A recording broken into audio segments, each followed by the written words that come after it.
Bomba! Bolsonaro será preso nas últimas horas. Vamos assistir essa análise de Thiago Reis do Plantão Brasil. E prepare-se, viu, que os próximos dias prometem. Por quê? Porque, ontem à noite deu o que falar. O que aconteceu? Eu falei aqui, os bolsonaristas estavam, ontem durante o dia, insistindo para que o presidente da Câmara dos Deputados, Hugo Mota, colocasse para votar o projeto de anistia. Hugo Mota, então, deu uma declaração dizendo que, olha, vai ficar para o fim de abril. Aguarde mais 700... Pessoal, eles querem anistia para livrar Bolsonaro da prisão. É claro isso. Já faz tempo que eles estão tentando fazer isso. Mas parece que a coisa não está indo muito bem para eles, não. Os próprios bolsonaristas, lá na Câmara, estão ignorando. Vamos analisar o que é que Thiago diz aí. 720 horas, né? Mais 72 não, 720, que são 30 dias, e não 3.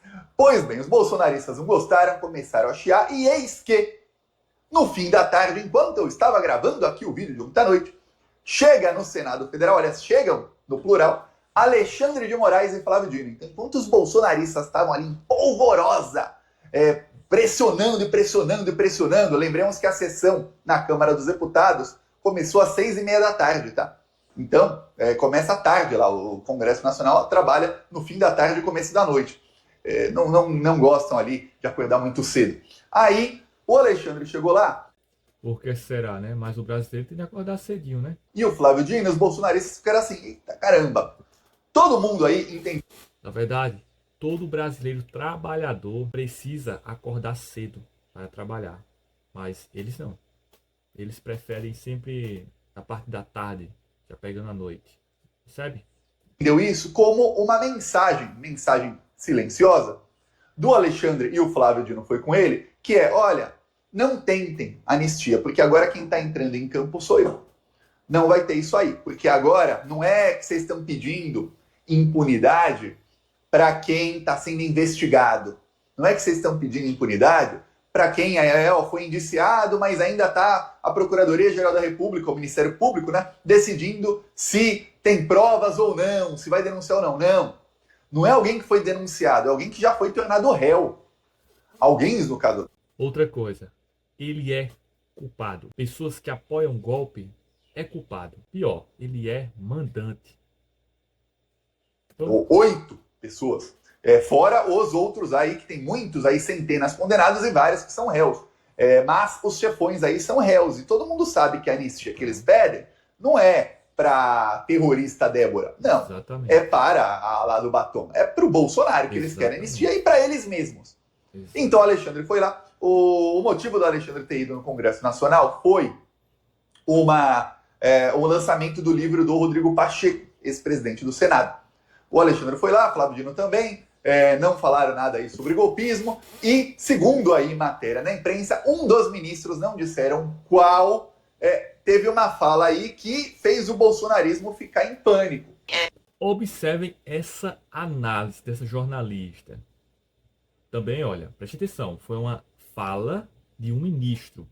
Não sabemos qual porque não foi divulgado pela Globo News. Mas observa essa análise e tire suas próprias conclusões. Quero que você deixe no comentário o que você acha dessa análise. Se faz sentido para você ou não. Preste atenção. Olha só. De integrantes do Supremo Tribunal Federal, que foram encaminhadas também a parlamentares, com os quais eles conversam, e a pergunta era essa aí, Leilani, que você está vendo. Ou seja, o Congresso quer pena de 12 anos para receptação, pena de 12 anos para roubo e anistia para golpista. Pegou um celular, 12 anos de cadeia. Tentou acabar, destruir, destituir o governo legitimamente eleito, prever fechamento de poderes e ganhar anistia. Pede por intervenção militar, pede por ocupação de militares no poder civil, fechamento de Tribunal Superior Eleitoral e ganha anistia, rouba um celular, 12 anos. Compra um celular roubado, 12 anos. E aí, o que é que vocês acham? Faz sentido isso? Quer dizer, roubam um celular, 12 anos de cadeia. Tentam tirar o direito, dar o golpe de Estado, anistia. Faz sentido isso para você? Para mim não faz. Mas eu gostaria de saber a opinião de vocês que estão assistindo esse vídeo. E você vê, fica difícil aí para os bolsonaristas responderem essa, né? Então vocês vão aumentar a pena de outros crimes e ao mesmo tempo vocês querem votar anistia. Deu ruim, deu bem ruim aí. Algum ministro aí colocou essa frase, como estava aí, encaminhou para vários aí no WhatsApp, como estava aí Alexandre de Moraes e Flávio Dino no Senado naquele exato momento, todo mundo ficou assim, epa, os ministros do STF entraram em campo para barrar a anistia. Porque, peraí, se tentam destruir o STF, destituir ministros, assassinar pelo menos um deles, talvez dois, talvez o tal do Juca ali, que era o quarto que iam assassinar, fosse o Flávio Dino. E aí, não era ministro na época, lembre-se. Mas hoje é. E aí, não dá nada? Anistia? É isso que vocês vão fazer mesmo? Pois bem, coincidência ou não, ontem à noite, a Câmara dos Deputados votou projetos que o governo Lula queria votar. Então deu ruim aí. A Câmara votou aí para destinar 1 bilhão do orçamento que vai para a saúde e para a agricultura familiar. Ou seja, aí votação que quem quer? O governo Lula. Agricultura familiar. Mostrando que eles estão ignorando os pedidos dos bolsonaristas também de Bolsonaro, né? Para tentar livrar a barra. E aí, o que vocês acham disso? Tá perfeito, sinceramente tá perfeito. Vamos continuar? Esse Thiago é fogo. O Thiago, ele tem uma análise muito boa.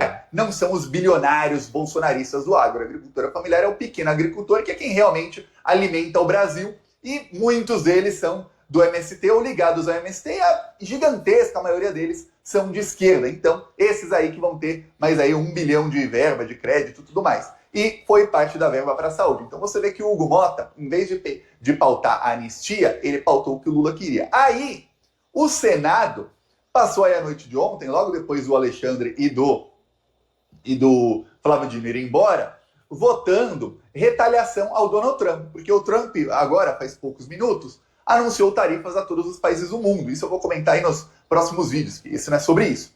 E aí votaram isso. Aí ficou aquela, né? O Bolsonaro viu que ele ficou completamente ignorado. Falei aqui faz alguns dias que o Hugo Mota foi avisado que se ele tentar pautar anistia, aliás, se ele pautar anistia, o mandato dele como presidente da Câmara dos Deputados acaba, vai ficar ingovernável. Brasília vai pegar fogo e os ministros do STF entrarão em campo. Então, deram aí uma amostra grátis. Ó, se a gente quiser, a gente entra em campo e aí prepare-se que a gente vai pro pau. Vai ter briga, sim. Se você tomar o lado dos bolsonaristas e fizer o que eles querem, pautar aí que quem tenta acabar com a democracia do Brasil fica impune, vai ter. Pois bem, veja o... Cadeia neles. Mexeu com a democracia? Cadeia neles. Recuou aí, o Hugo Mota recuou não, manteve o que ele deve ter prometido aí a muita gente nas últimas semanas, que é, não vou peitar a democracia do Brasil, não vou me unir ao bolsonarismo por isso. O Arthur Lira, que era bem mais bolsonarista, também não fez. E aí, o Alexandre de Moraes acordou hoje, não com o melhor dos humores. Alexandre de Moraes acordou hoje falando, não vou deixar assim não. Primeiro, ele rejeitou o pedido de soltura, de prisão domiciliar para o Daniel Silveira. Eles queriam uma prisão humanitária para ele, que dizem que ele tá chorando todos os dias, tadinho, tá ali. Como é engraçado esses bolsonaristas, né? Quando estão lá nas redes sociais, quando estão, na verdade, nas redes sociais, né? Você está assistindo eu pela rede social, são um leão, são leões. Mas aí quando vem a justiça e prende, ou ameaçam a prender, ou por denúncia, ou por tentativa de golpe, eles viram gatinhos, né? São muito fingidos, cara. Ele fez isso, ele tá falando... O advogado dele tá falando isso para tentar soltar eles. Apenas isso. Veja a análise aí, continua. E chora muito, tá com depressão, não tá se alimentando bem, já vi essa história. Aí sai da cadeia, o cara tá lá grandão, desse tamanho assim, você fala, peraí, mas esse cara não... O Anderson Torres tinha dito que perdeu 12 quilos, saiu, tava com o rosto gordinho assim, nunca vi isso, nunca vi. A pessoa perder 12 quilos, tá com a cara assim, mais gordinha do que tava antes. Não que ele seja gordo, é magro, mas estava assim, mais fofinho. Só, que coisa, né? Sempre o mesmo dramalhão, sempre o mesmo. Na hora de cometer o crime, não estava com depressão. Aí já a primeira. E a segunda, o Alexandre de Moraes. Você percebe Bolsonaro. Bolsonaro, aquela coisa toda. Quando a justiça foi, cagou na rabichola. Como é que pode? Eles tentam dar o golpe, reafirmam que querem isso, mas quando a justiça vai atrás deles, eles não têm coragem de falar a mesma coisa. Desmente tudo. Não são leões? Ou são gatinhos, né? Moraes intimou aí a Procuradoria-Geral da República a decidir logo, prende o Bolsonaro ou não. Por quê? Porque tem um pedido, que eu falei aqui algumas vezes, de prisão do Bolsonaro depois da manifestação dele em Copacabana. E naquele pedido de prisão... Foi um fiasco. Bolsonaro tentou fazer um evento lá no Rio de Janeiro, né? A favor da anistia, para tentar livrar, né, o processo lá contra ele. E simplesmente o evento foi um fiasco. Vamos levar em consideração que aquele evento seria mais uma prova que ele queria dar o golpe. Mas o Bolsonaro tem tanta falta de inteligência. Na verdade, foi um tiro no próprio pé aquele evento. Primeiro, eles não conseguiram levar muitas pessoas para lá. Segundo, foi uma prova contra ele mesmo, mostrando que ele está a favor de golpistas. Quer dizer, e terceiro, ele também é um golpista. Ele foi o mandante do golpe. Da tentativa de golpe, na verdade. Vamos continuar aí. Eu falei, foram 2 pedidos. Mas os 2 foram encaminhados no mesmo caso aí para Alexandre de Moraes. E os 2 aí juntos, juntando a argumentação dos 2, dizem o seguinte: olha, o Bolsonaro, ele está atentando contra a ordem pública, porque ele está, nesse exato momento, incentivando aí milhões de pessoas a pedirem que criminosos fiquem soltos. E ele está aí emparedando o Supremo Tribunal Federal e ele está usando a sua liberdade para convocar a gente para ir às ruas pedindo impunidade de quem tentou acabar com a democracia do Brasil. E veja, muitos já são até condenados, não é que são só investigados. Não, muitos são réus, julgados, condenados, com todas as provas, vídeos, etc, etc. E o caso aí do Bolsonaro, ele já é réu. Dia 18 de março, se eu não me engano, foi ele lá em Copacabana, ele não era réu. Ele era um mero denunciado, que já tá ruim. Agora ele é réu, quer dizer que juízes do Supremo Tribunal Federal, da mais alta corte do Brasil, viram o processo dele e falaram: olha, tem muito indício aqui contra ele de que ele realmente tentou acabar com a democracia do Brasil. E aí ele tá, olha só outro indício, que é o crime continuado. Ele está incentivando a impunidade a quem já foi provado que tentou, que são os golpistas 8 de janeiro. Obviamente, mirando na impunidade a ele mesmo. Mas quem está pedindo impunidade? Quando você vê aí alguém que é acusado de ser mandante de um crime, imagina, alguém mandou matar alguém. E aí, o cara que é acusado de ser o mandante fica todos os dias pedindo anistia pro assassino. Aí você fala, pô, a chance desse cara ser realmente o mandante é gigantesca, né? Porque se vai dar anistia para assassino, vai dar anistia para o mandante também. Muito grande. Então é o crime continuado. Por quê? Porque dar anistia aos golpistas, manter a impunidade aqui em toda golpe de Estado, é a estratégia para que na próxima vez tenha uma adesão maior. Porque aí todo mundo vai ver, opa, pode tentar, tá liberado. Se der ruim, na pior das hipóteses, a gente consegue uma anistia rápido. Sem maioria, aí a gente consegue, imagina quando tiver maioria no Senado, na Câmara, que é isso que o bolsonarismo quer. Aí que a gente consegue mesmo. Então veja, é isso que ele está aí desenhando fazer. E aí os pedidos pedem os pedidos dizem, olha, o Bolsonaro continua cometendo crime, ele continua atentando com a ordem pública e é hora de prender, além do risco de fuga, óbvio. Pois bem, Alexandre de Moraes falou, PGR, agora você tem que fazer urgentemente, você tem que fazer o seu parecer. Prende ou não prende Jair Messias Bolsonaro? Então vê que o Alexandre está impaciente, porque percebeu, talvez tenha percebido, eu não sei, às vezes pega no tranco. A gente tem que lembrar que vossas excelências, eles ficam muito num pedestal acima da sociedade, às vezes eles não veem os movimentos, até porque quem está dentro não consegue ver o que está acontecendo. A sociedade que está do lado de fora, às vezes para a gente é óbvio, para quem está no olho do furacão não é. Então, o Alexandre talvez não tenha percebido, ou outros ministros do STF, como não perceberam lá atrás em 2018, quando eles entraram naquele conluio para prender o Lula e rasgar a Constituição para prender o Lula. Eles não estavam percebendo onde eles estavam se metendo. Veja que todos eles plantaram o que estão colhendo hoje, né? Que é o seguinte, Se eles não forem para cima do Bolsonaro, que é o chefão da quadrilha, e dos golpistas graúdos, e começarem a ir atrás também dos chefes das milícias digitais, que são a maioria parlamentares bolsonaristas, agora, antes da eleição, para que principalmente esses deputados estejam inelegíveis em 2026, o que vai acontecer é que eles vão eleger maioria no Senado, porque eles são muito bons de eleição parlamentar, talvez não ganhem a eleição principal, talvez. Um dos grandes problemas da esquerda é a falta de comunicação com o povo. Qual a ideia? O bolsonarismo ele tem uma frequência muito grande de influenciadores que trabalham em pró de Bolsonaro, das informações, mesmo que sejam falsas. Eles têm essa continuidade do trabalho. Já o lulismo, já o pessoal de esquerda não tem. Temos aqui o Thiago Reis, que faz esse trabalho muito bem, mas não é normal, não é comum isso acontecer.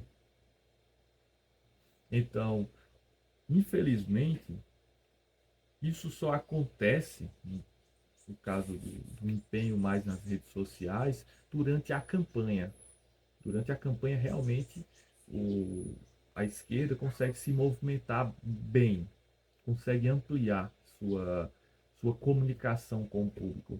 Mas, infelizmente, não é algo contínuo, que atrapalha muito a comunicação.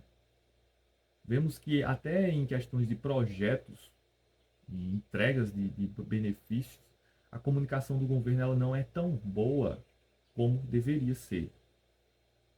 Mas vamos continuar. Talvez não ganhe. Os institutos de pesquisa dizem aí que a popularidade do Lula está caindo, tudo mais. Só que chega na hora da campanha, toda a esquerda que fica 4 anos sem ligar para a política, vai para o celular e começa a falar de política e começa a fazer campanha. Essa é a verdade. É só ver como foi um boom. Ninguém reclamou da comunicação do Lula em outubro de 2022. Porque todo o país era a comunicação do Lula. Que é por isso que a comunicação do Bolsonaro é tão boa. O Bolsonaro faz com que milhões de seguidores dele fiquem todo dia engajados. Eles são a comunicação do Bolsonaro. O Lula não engaja os seus seguidores. Isso aí já é outra coisa, um dos motivos aí da queda da popularidade dele. As pessoas ficam ali, vai ter banheiro unissex, nossa, o Pix, não sei o quê, cria... O Bolsonaro ele consegue, através de coisas bestas, manipular as pessoas a não votar, a não apoiar o Lula. Através de questões sexuais, com essas fake news de moralidade. Fake news, mas muitas pessoas levam em consideração e acham que isso é verdade e vão. Mas aí quando chegam na campanha eleitoral, normalmente essas coisas são desmentidas e as pessoas voltam a acreditar, ou, vamos lá, desacreditar aquelas fake news e apoiar a esquerda. Esse factoides, as pessoas ficam pensando nisso, e aí, não gosto do Lula, porque o Lula ia fazer tal coisa. Aí pronto. Exato. E o Lula pega popularidade. Eu tenho pessoas na família que vieram até mim falar isso. Eu não vou votar em Lula por tal e tal motivos. Eu disse, mas você sabe que isso é mentira, né? Não, mas tal rede disse isso. São redes bolsonaristas que manipulam as pessoas a acreditar naquilo. Grandes redes de jornalismo, eles desmentem, mas quando você vai desmentir aquela fake news, já é tarde demais. Muitas pessoas já viram, já acreditaram naquilo. E poucas pessoas vão ver aquela fake news sendo desmentido. Isso é um problema gravíssimo. Quando você tem milhões de pessoas, vamos lá, você tem 1 milhão de pessoas que viram a fake news, mas aí você só tem 500 mil que viram aquela fake news sendo desmentido. Quer dizer, a metade. Esse é o problema da proporção do estrago de uma fake news, que muitas pessoas não conseguem chegar àquela verdade, sabe? Mas vamos continuar aí. Verdade, porque ele fica lá, olha, inaugurei um hospital, que bonito. E aí quem não é da cidade não tá nem aí. O pessoal quer saber de lacrar nas redes. É isso, porque ele não entra no embate e não incentiva a sua militância a se engajar. E o Bolsonaro não incentiva só falando, vai nas redes, faça, tal, ou compartilhe. Não. é o que? É instigando a pessoa para que a pessoa queira, para que a pessoa não se sinta obrigada. Você plantonista, muitos plantonistas que assistem aqui, apenas assistem os vídeos e não se engajam muito, mas muitos se engajam. E eu tenho certeza que a maioria dos que se engajam é porque se sentem instigados, vem de dentro. Instigar é você vem de dentro a vontade da pessoa fazer aquilo. O Bolsonaro faz nos dele. O Lula não faz na militância dele, já percebeu? Em período eleitoral não, aí todo mundo. Então por isso tem uma chance grande aí do Lula, mesmo com a popularidade baixa, se eleger, se reeleger. Isso não é o problema é a maioria na Câmara e no Senado. E os ministros perceberam, olha, o bolsonarismo vai conseguir maioria no Senado e aí não adianta chiar. Eles vão começar a impor impeachment de ministros do STF. E aí, mas vai ser o Lula impõe outro. Se eles tiverem maioria na Câmara, eles põem do Lula também impeachment. E é isso. E se precisar, põe do vice do Lula também, dependendo de quem for. Eles não estão nem aí. Nem aí, eles vão ter maioria. Então perceberam, ou corta o mal pela raiz agora do bolsonarismo, ou depois será tarde demais. Assim como, e eu fui um dos que avisei, não tinha vídeos no Plantão Brasil na época, mas já tinha o site plantãobrasil.net e o aplicativo do Plantão Brasil para Android e a página no Facebook já tinha mais de 1 milhão de seguidores. E eu falava lá, falava por meio dos memes que eu fazia, dos textos que eu escrevia, falava, olha, isso vai descambar para nazifascismo. Isso aí de rasgar a Constituição para permitir prender o Lula sem provas. Anotem o que aconteceu. Nazifascismo. Eles plantaram o Barroso, o Alexandre de Moraes, a Carmen Lúcia, toda a Carmen Lúcia, inclusive era a presidenta do STF que pautou essa desgraça. Todos eles votaram a favor. O Fachin, ó, são os mais atacados aí. Flávio Dino não estava no STF, né? Não, jamais estaria aí a favor desse conluio. Inclusive é um dos que mais denunciou na época. Mas os que plantaram estão aí. E aí outros que nem plantaram estão colhendo também essa desgraça. Então perceberam, ó, se agora a gente deixar isso aí se plantar sozinho, a gente vai colher uma desgraça muito maior daqui 2 anos. Muito maior. Então foram para cima, veremos aí. Há quem diga que o Bolsonaro pode ser preso na segunda-feira, a depender do que falei no domingo. Nossa, por isso, palhaçada. Deveria ser preso, inclusive, ó, amanhã de manhã já. Concorda ou não? Caro e cara plantonista. Há quem fica com medo da extrema-direita, falando, mas se prendeu o Bolsonaro, aí a narrativa dele, dane-se narrativa, meu. Na hora de prender petista sem prova, ninguém tava nem aí qual era a narrativa dos petistas. O que a gente tem que ligar para a narrativa dos bolsonaristas? Se eles estiverem presos, eles não vão ter narrativa nenhuma, que lá da cadeia não vai ter narrativa, né? Então é isso. O Bolsonaro preso não fica ameaçando o STF, que vai estar preso. O Lula não só foi preso, proibiram o Lula de dar entrevista até 1 ano depois da eleição. O Lula ficou lá preso e incomunicável. O Bolsonaro deveria ser a mesmíssima coisa. Eu peço aí a sua inscrição no canal. Seguimos aqui na luta contra essa corja maldita e veja, a hora dele está chegando, viu? Falou! Pessoal, bom, se inscreva no canal Plantão Brasil. Vou deixar o link aqui abaixo do Poder ao Povo. Bom, e também se inscreva no Poder ao Povo, que sempre quando tiver algumas informações importantes a gente vai lançar aqui. Bom, esse é um vídeo teste que a gente está fazendo, juntamente com o Plantão Brasil, para divulgar ainda mais os conteúdos de esquerda. Bom, um abraço a todos. Se você gostou, comente, curte e já se inscreve também no canal Poder ao Povo. Até o próximo vídeo. Fiquem todos na paz. Valeu!